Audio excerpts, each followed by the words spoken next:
নমস্কার বন্ধুরা, অনুভব রান্নাঘরে সবাইকে স্বাগত জানাচ্ছি।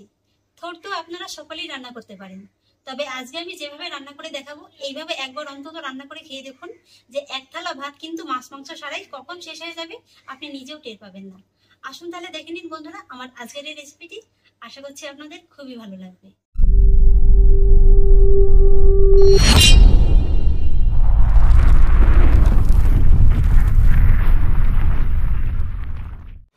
বন্ধুরা আজকের এই রেসিপিটির জন্য আমি এখানে নিয়েছি দুটো থোর, আর চেষ্টা করবেন একটু এই ধরনের কচি ধরনের থোরটা নেওয়ার, তাহলে কিন্তু সেই রেসিপিটা খেতে খুবই ভালো লাগবে।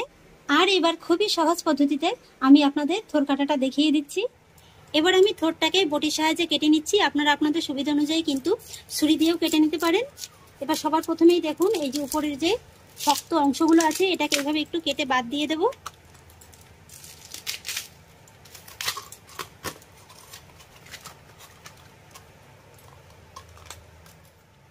এই যে দেখুন খোলার ভিতর থেকে কত সুন্দর একেবারে থোরটা বেরিয়ে আসলো, আর দেখে নিশ্চয়ই বুঝতে পারছেন যে থোরটা কতটা কচি। একই রকম ভাবে আমি দ্বিতীয় থোরটাকেও কেটে নেব। এবার থোরের এই যে একটু তেরছি করে কেটে নেওয়া আছে এটাকে একটু এভাবে বাদ দিয়ে দেব। তারপরে এইভাবে একটু পাতলা পাতলা করে এই যে দেখুন এর ভিতরে কতটা আঁশ থাকে, আঙুলের সাহায্যে এইভাবে আঁশটাকে কিন্তু তুলে নেব।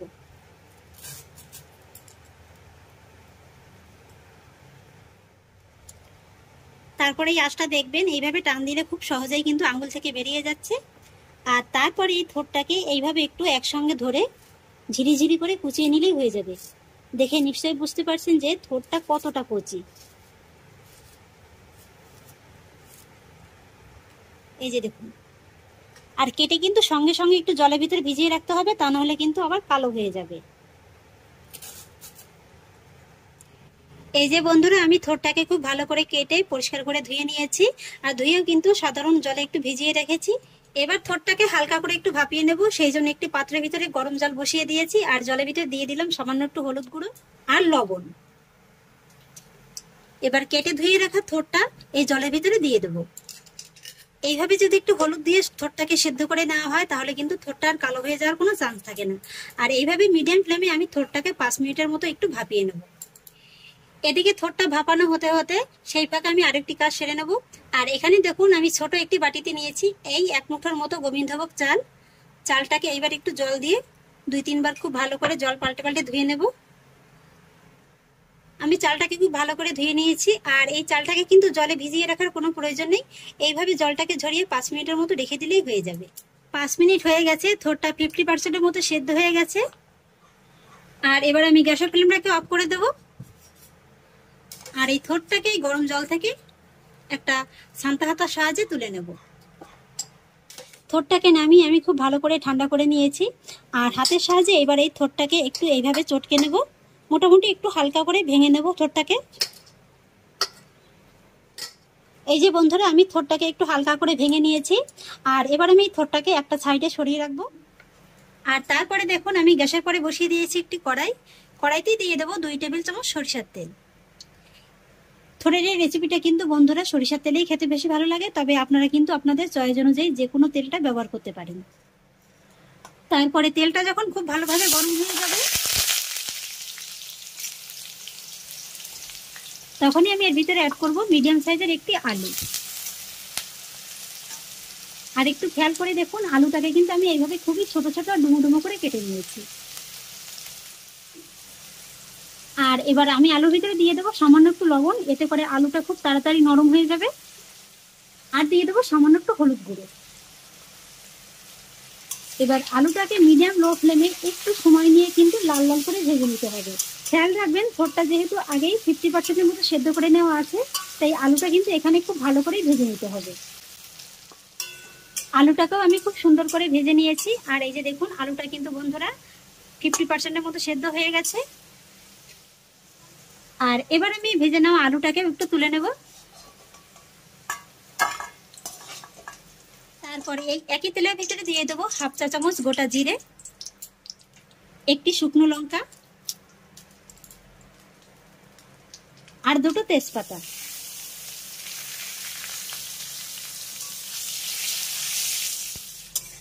আর এবার ফোড়নগুলো যখন খুব ভালোভাবে ভাজা হয়ে যাবে তখনই এর ভিতরে অ্যাড করতে হবে ভিজিয়ে রাখা গোবিন্দভোগ চালটা।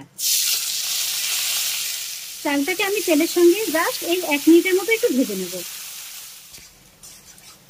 1 মিনিটের মতো ভেজে নেওয়ার পরে এবার আমি এর ভিতরে অ্যাড করব 1 টেবিল চামচ আদা রসুন বাটা।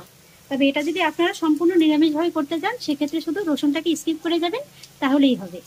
এবার আদা রসুনটাকে আমি চালের সঙ্গে 1 মিনিটের মতো একটু কষিয়ে নেব। 1 মিনিট কষিয়ে নেওয়ার পরে এবার আমি এর ভিতরে অ্যাড করব মিডিয়াম সাইজের একটি টমেটো কুচি। এইবার পাকা টমেটোটা তো চালের সঙ্গে একবার নেড়ে চেড়ে নেব, তারপরে 2 মিনিটের মতো কষিয়ে নেব। একটু ঢাকা চাপা দিয়েই কষিয়ে নেব। 2 মিনিট বাদে ঢাকাটা তুলে নিচ্ছি। এখানে কিন্তু বন্ধুরা আমি টমেটোটাকে খুব বেশি একেবারে যে গলিয়ে ফেলবো তা না, এইভাবে হালকা একটু গোটা গোটা রাখবো। আর ঠিক এই পর্যায়ে আমি এর ভিতরে অ্যাড করব সামান্য একটু জল। তারপরে এক এক করে শুকনো মশলার উপকরণগুলো দিয়ে দেবো। প্রথমে দিয়ে দেবো 1/4 চা চামচ হলুদ গুঁড়ো, 1/2 চা চামচ লাল লঙ্কার গুঁড়ো, 1/2 চা চামচ ধনে গুঁড়ো আর 1/2 চা চামচ জিরে গুঁড়ো। সেই সঙ্গে দিয়ে দেবো স্বাদ অনুযায়ী লবণ। এবার আমি সমস্ত মশলাগুলোকে এই টমেটো আর চালের সঙ্গে একবার ভালো করে মিশিয়ে দেব।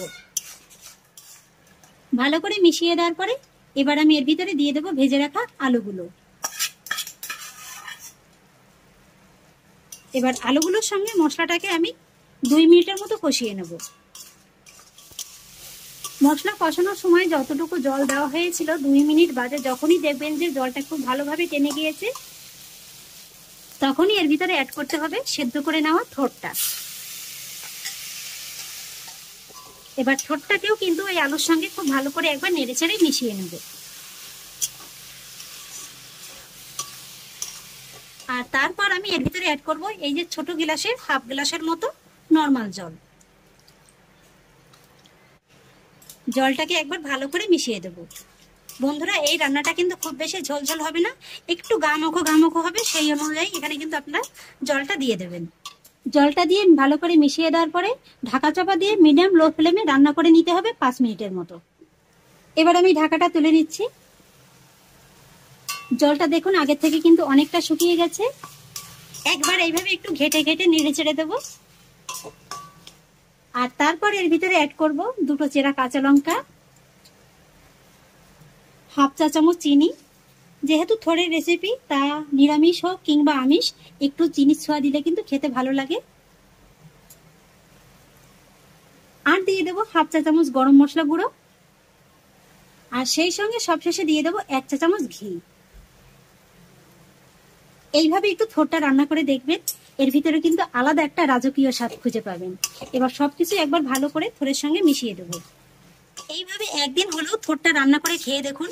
মাছ মাংস সারাই যে কখন এক থালা গরম ভাত শেষ হয়ে যাবে তা আপনি নিজেও টের পাবেন না। ব্যাস সবকিছু ভালো করে মিশিয়ে দেওয়া হয়ে গেছে। আর তারপর গ্যাসের ফ্লেমটাকে একেবারে লয়ে রেখে এইভাবে রেখে দেবো 2 মিনিটের মতো। 2 মিনিট বাদে ঢাকাটাকে আবারও তুলে নিচ্ছি। ব্যাস বন্ধুরা, তৈরি হয়ে গেল একদম নতুন ও রাজকীয় স্বাদের থোড়ের ঘন্ট। এবার আমি গ্যাসের ফ্লেমটাকে অফ করে দেব। তারপরে একটি সার্ভিং বলে নামিয়ে নেব। তাহলে বন্ধুরা, আমার আজকের এই থোড় ঘন্টের রেসিপিটি আপনাদের কেমন লাগলো অবশ্যই কিন্তু আমাকে কমেন্টে জানাবেন। আর সেই সঙ্গে কিন্তু বন্ধুদের সঙ্গে বেশি বেশি করে শেয়ার করবেন। আর প্লিজ বন্ধুরা, যদি আমার পরিবারের নতুন সদস্য হয়ে থাকেন তাহলে একটা সাবস্ক্রাইব করে পাশে থাকা বেল আইকনটি প্রেস করে দেবেন। ফিরে আসছি এরকমই পরের অন্য কোনো নতুন রেসিপি নিয়ে। সবাই ভালো থাকুন, সুস্থ থাকুন, ধন্যবাদ।